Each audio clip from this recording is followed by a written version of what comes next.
So Barry from Skip is going to give a talk on human trust in crypto. Hello, hello. It's nice to see y'all. My name's Barry. I'm one of the co-founders of Skip. We build infrastructure to basically help app chains and ecosystems of chains like Astria flourish. This is a talk that I put together when I was asked to speak at an event about trust and what trust is in crypto.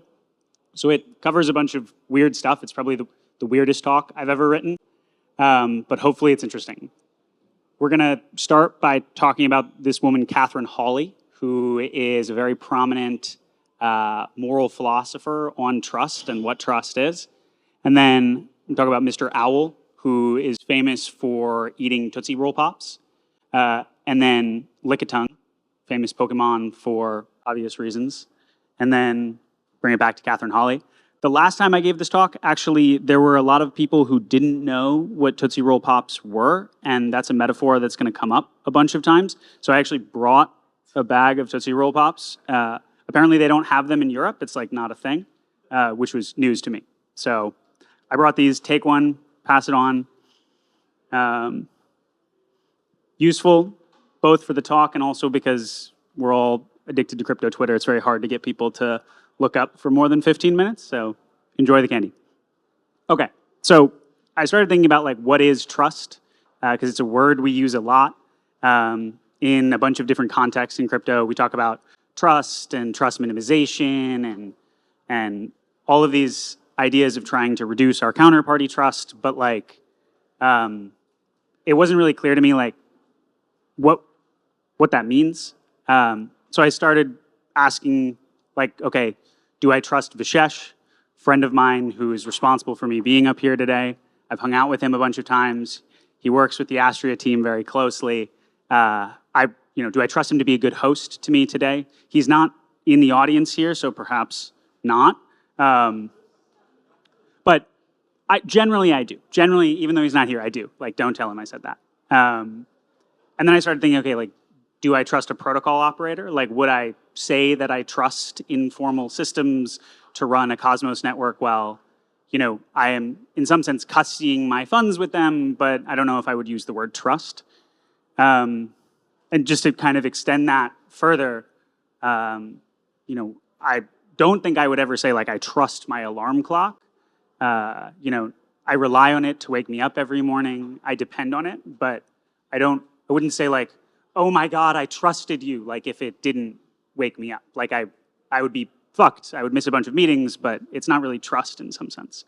So I started reading a lot about like what trust is and how moral philosophers actually define trust. So I'm gonna run through some of that stuff and hopefully we can learn something together today. So the first thing is trust is context dependent. This is one of basically the only things that moral philosophers agree about when it comes to trust, which is to say, I trust a particular person to do a particular thing. I don't trust someone in general. Doesn't make sense to do that. So I trust Vishesh perhaps to be a good host, but I don't know if I would trust him to take care of my dog.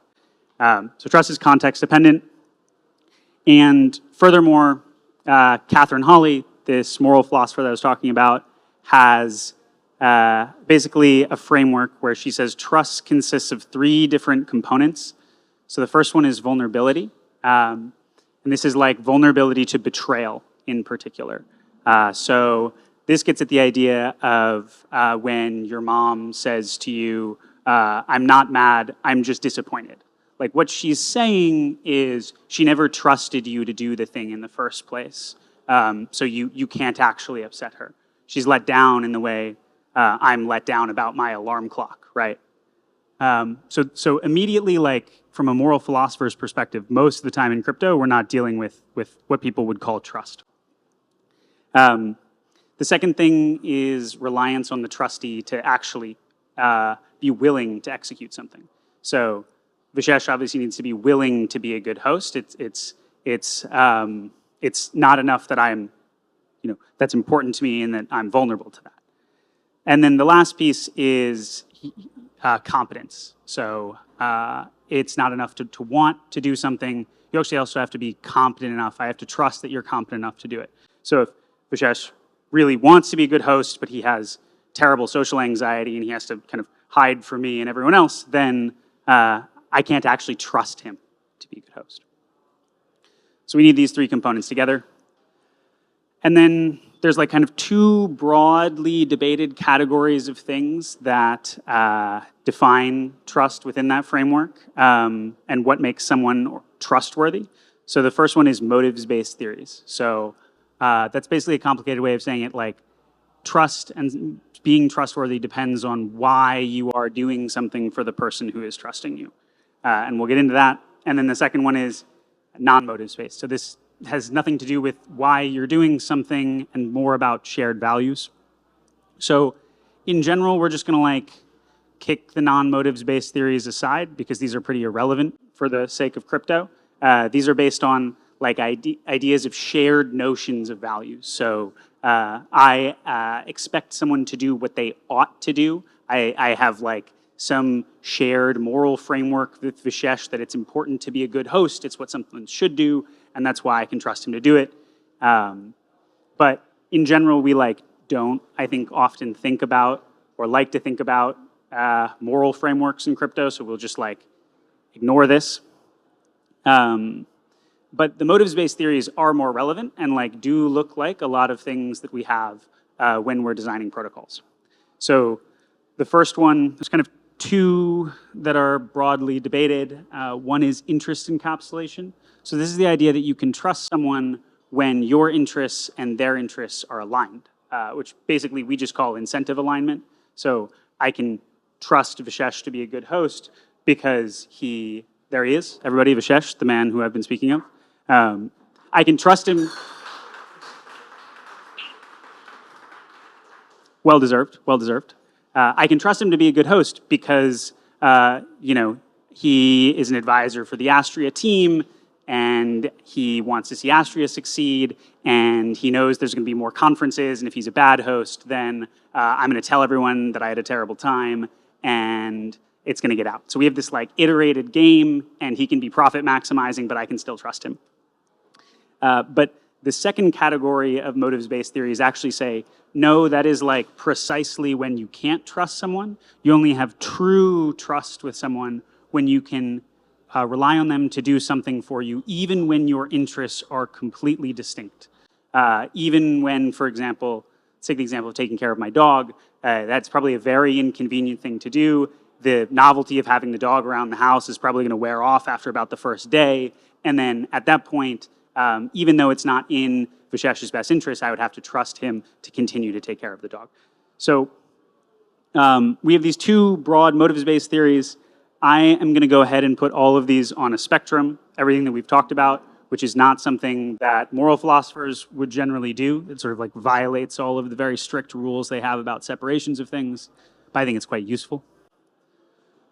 Okay, so we're going to start at the highest trust area, and then we're going to move to the lowest trust area. The highest trust is this notion that we talked about before of acting as one should, having like a moral framework that guides your actions, and somebody can trust that you will operate within that.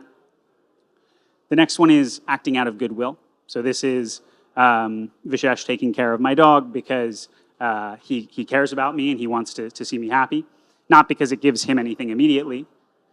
And then the next one is alignment. So here we have this incentive alignment plus this competence assumption that we talked about before. And finally, we have acting out of compulsion. So if I can force you to do something, I have to trust you less and get rid of that alignment assumption. And then the last one is just not acting at all.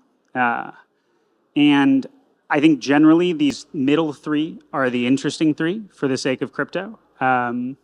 I think with a slight tweak, this becomes a little bit more obvious, which is that rather than compulsion, we can kind of think of things as implementation. The colors don't show up super well, but I think this structure of thinking about it as like concentric circles of a Tootsie Pop actually makes much more sense than a spectrum.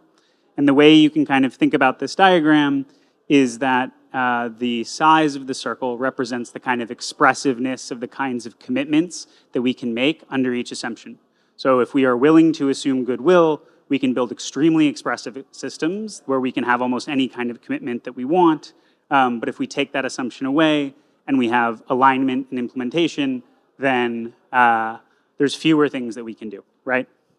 And you can kind of think about any application or any kind of commitment that you might want to make as like a ray in this Tootsie Pop, where your position in the on the ray is a representation of the assumptions that your commitment mechanism is actually making.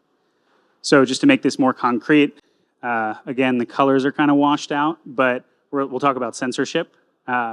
So if we're willing to assume goodwill, we can sort of ignore that whole MEV conversation that we had before. It's completely irrelevant. They're fighting over nothing. We just trust the vibes of the validators and we have no censorship ever, which is awesome.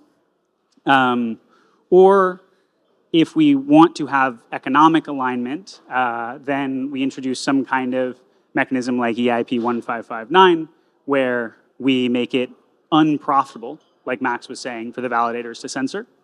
And if we're not satisfied with that kind of like profitability alignment, because perhaps there's other things that they're incentivized by, or they can introduce mechanisms of profit outside the system, then we can do something like Cosmos's vote extensions or multiple concurrent proposers and get no censorship, but with a lot of complexity, like we were talking about up here, and a lot of actual practical network overhead that costs.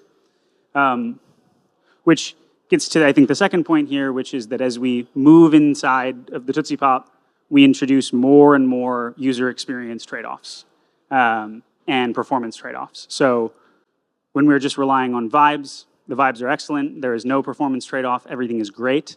When we introduce EIP 1559, now we have, the kinds of transaction fee spikes that we saw last night.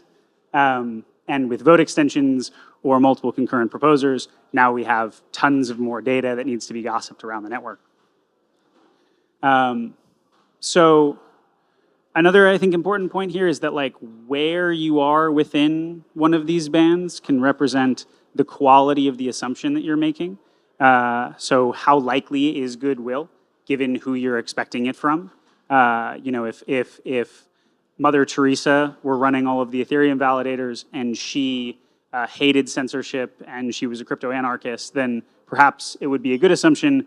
But if the Chinese state is running all of the validators, then perhaps goodwill is a worse assumption. The alignment one, I think, is also important. It's like, how durable is this alignment, right? Is it going to be durable to shocks and spikes in token prices? Is it going to be durable to changes, new opportunities, new protocols launching and things like that might change economic dynamics? And then for the implementation one, it's how battle tested is this implementation?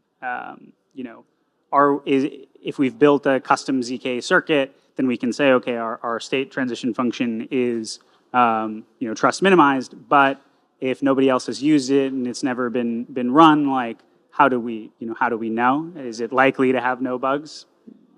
Probably not. So as we move inside of one of these layers, these assumptions get better. And like kind of the way I think about this is, as an industry, our goal is to try to get to the center of this Tootsie Pop, right? Just like Mr. Owl. We basically have three things we do. We can crunch the outer layers, which is like we get rid of entire classes of assumption for a particular kind of commitment. We can lick the layers, which is we can improve the quality of one of these assumptions. Or we can just make the Tootsie Pop taste better. So we can innovate on the Tootsie Pop itself, and we can try to reduce some of these user experience trade-offs that I've been talking about. And I think this is a really nice framework for just like thinking about the purpose of our industry. And like generally, my take is that as an industry, we get really, really focused on this crunching and this removing of the assumptions, but we don't actually spend nearly enough time evaluating the quality of our assumptions or trying to improve them. So licking more, crunching less, basically. And there's a bunch of stuff that we can do that it's just like broadly unexplored to improve those assumptions. And I think some of that actually came across in that last MEV panel, where we were sort of talking towards the end about this idea of reputation, and we basically threw up our hands and said, okay, well, we can either have one centralized operator like Coinbase, and we know their reputation because they're Coinbase, or we can have just like 800,000 validators, and actually like we can do better than that. And I think focusing on the quality of our assumptions like makes this very clear. I'm gonna do a small amount of skip shilling as an example of this. So we build an oracle that works very differently than traditional oracles. Traditional oracles are third parties, right? So you have your consumer network running in one place, and you have your oracle network running in another place. And the oracle network is secured by its own token and has its own validator set. And there's a relayer that sits between it and basically sends the prices to the destination chain, which has a lot of incentive alignment problems. The security is fully exogenous to the consumer network and does not care about the actual economic success of that consumer network. It's totally unaware of it. And what the Skip Oracle does is it actually turns a network of validators into its own Oracle system by giving the validators a very easy way to run the data providers and communicate with the first-party data sources themselves, which is really nice because now we get an Oracle with no new security assumptions, and we have improved the quality of our alignment assumption because these validators, their rewards, their future cash flows, and to a significant extent, their current treasuries are already denominated in the token that's associated with this network. And another nice thing is that it's just better. It's just more performant because we've eliminated that third-party relayer that we had to send it. So Astria is actually going to be using this, Anisha is using this, and a few other of these kind of emerging multi-chain ecosystems that are really cool. The next thing that I think is really cool, which I don't have a specific skip shill for yet, is this idea of operator reputation, which is to say right now, in traditional proof-of-stake systems where all of the delegations are from third-party delegates as opposed to the validators themselves, the validators can double sign or double spend or do some such thing, and they are slashed, but it's not their capital that's slashed, it's their delegates' capital. We can improve this somewhat by introducing a self-bond system, but this really isn't great. There's more that we can do, which is that we can actually try to introduce a notion of operator reputation where you will not only face the immediate consequences of censoring or of double signing or something like that, but you'll actually face long-term fallout from not being able to validate or operate other kinds of protocols.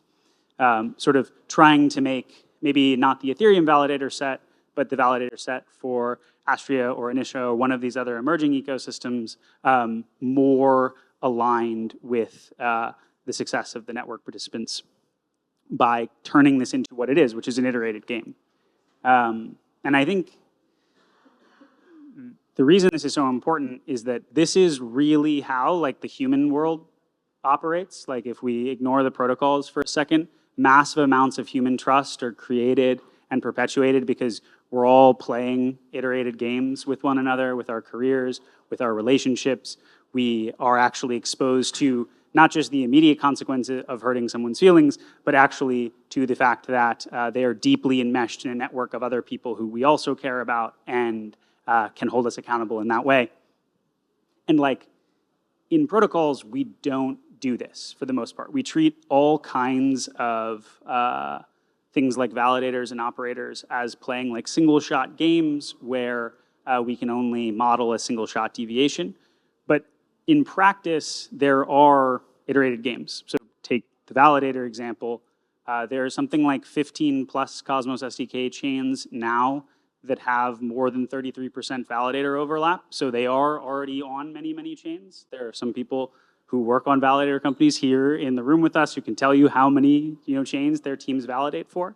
And literally every Cosmos SDK proof-of-stake chain has some validator overlap.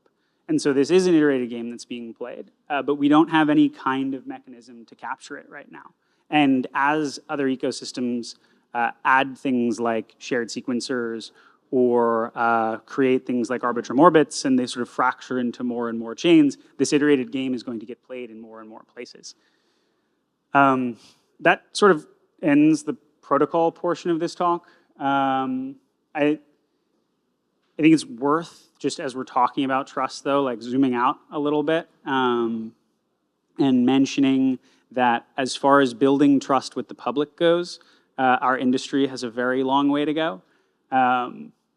So I was doing some research last night because I was trying to find some way that I could change this talk versus the last time that I gave this talk. And I found out that the #1 least trusted financial institution is, can anyone guess? Not particular company, kind of institution. No. It is actually crypto exchanges, which pull almost an order of magnitude worse than banks. And so when normal people hear us like being like, oh my God, don't trust the banks, and then it's coming from the crypto people, they're basically like, fuck off. Like, you guys are the people we can't trust. And this is super important. So does anyone have any idea what percentage of people rate trustworthiness as the #1 or #2 most important thing for them when making a purchasing decision? 90? 90 is a great guess. It's 88. So, and what percentage of people trust crypto? Not at all or not very much, according to Pew? Yeah, it's 75. That was spot on. And lastly, anecdote from my mom. I trust you, but I don't trust cryptocurrencies or crypto people.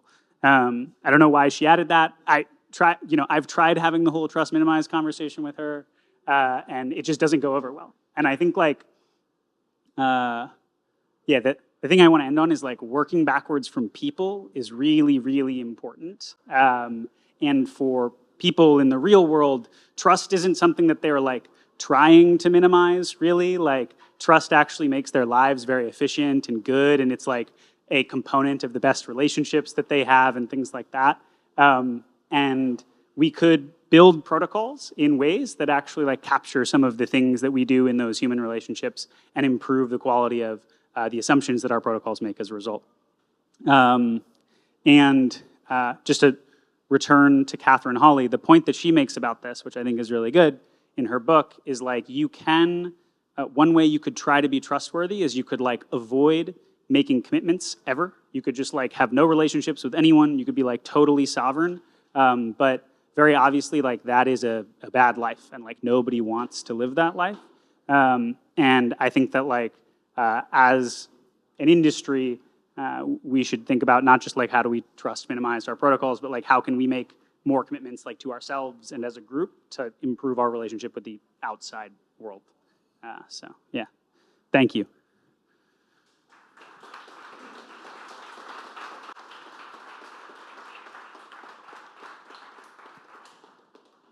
Do we have time for Q&A? I know we were super behind, you can. So I was like, we got some questions. We're still waiting for Tarun for the last panel, unsurprisingly. Classic. Yeah, whoever. Okay, so Hello, I have two Vishesh. questions. Hello. Do you trust me? No. I have two questions. The first one is, how can we better leverage trust to offer functionality that would be more attractive to the average person that we're struggling to pull into our market cap today?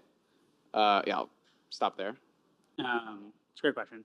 I think, so I have talked to my mom about this in trying to sort of like get past,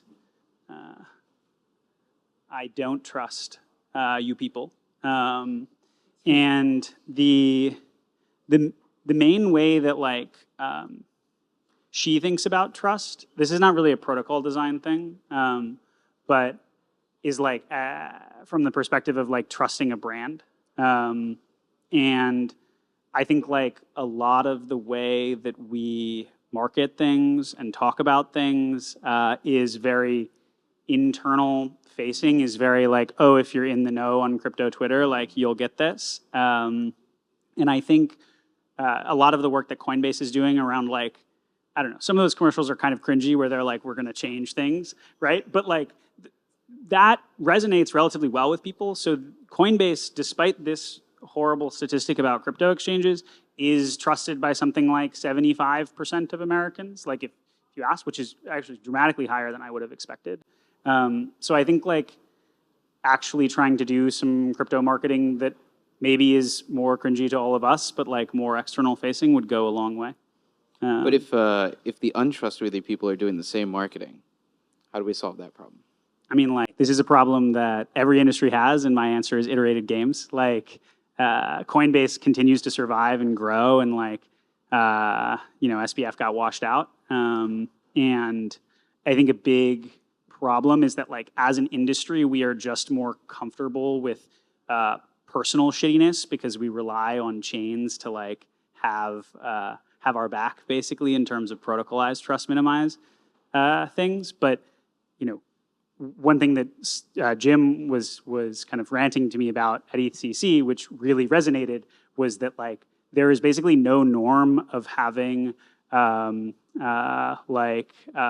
of interest policies with VCs or with protocols or the people who run them. And basically every prominent person at every protocol has like 6 or 7 advisory token allocations in a bunch of different places. And like, we're all just kind of like comfortable with this. And we're like, oh, well, like, get your bag, but it turns out bad in the long run. And so I do think that if we like held each other more accountable for these kinds of things, like we can force those iterated games to like speed up substantially. Okay, so part 2. And I'm glad you brought up Coinbase as an example, because that's what it's about, is the trade-off between trust and control. So, as Max alluded to, proposer monopolies, like, it's very easy to trust somebody when they have the control, but how do we balance the trade-off of licking the Tootsie Pop if what we're ultimately revealing is just that we must trust those that have control? How do we actually progressively lick away these incentives? Yeah. Well, I mean, I think this is the point of like, I don't think it is good enough in general for us to just like throw up our hands and say, all right, like, let's trust a bunch of people. I do think that trying to do things like the multiple concurrent proposers thing is doing, which is like saying, we're going to limit how much we have to trust this one particular actor so we can vest control in another actor, which we perhaps have easier mechanisms of controlling on chain as opposed to off chain, is like directionally the right thing.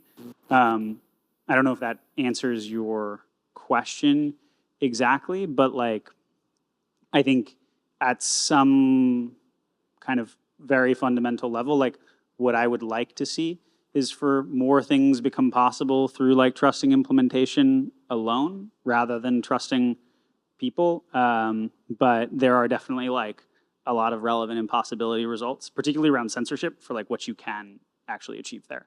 And I imagine many other things. So maybe TLDR is if we grow the pink nougaty center, then we will shrink the other ones. Yeah, hopefully. All right, one more question, and then we're going to go into our last panel. Cool, thank you. So you brought up like Coinbase as a counter to FTX, but like for your average, like let's say New York Times reader, they all know who SBF is. I would say very few of them know who Brian Armstrong is. So it's like, given that we're kind of in like a media war game, mimetically, I'm just wondering what you've come across as like the strongest like red pilling to counter people that know what FTX is and that like they hear crypto and they immediately stop listening or they immediately start perceiving you a different way. How do you flip that perception? What's the most salient thing you've seen? So this sort of verbal battle with my mom, I have not won yet. So I should probably not be the voice of how do we onboard the masses if I can't figure out how to do this with my mother. But the one thing that I think has resonated with my friends outside of crypto is the idea that like when we can financialize some mechanisms, not financialize everything, but financialize some things, like Polymarket has done with with truth, they become easier to rely on than just like word of mouth things. So, and like people now like outside of the industry like talk about Polymarket, they check it, they like understand that this is an actually like reliable mechanism because there's money behind it. And I don't know if you can like actually like build on that to, okay, now I can't get censored and understand why that's important. But there is something there of like, now that we have tons and tons of AI generated content, like, and people see the problem, and the problem is more clear, like crypto as the solution then becomes more obvious to them. So maybe it's just like, you know, trust in the rest of these institutions needs to deteriorate to the level of crypto exchanges and below, and then we're golden. All right. Big round of applause for Barry from Skip. Thank you.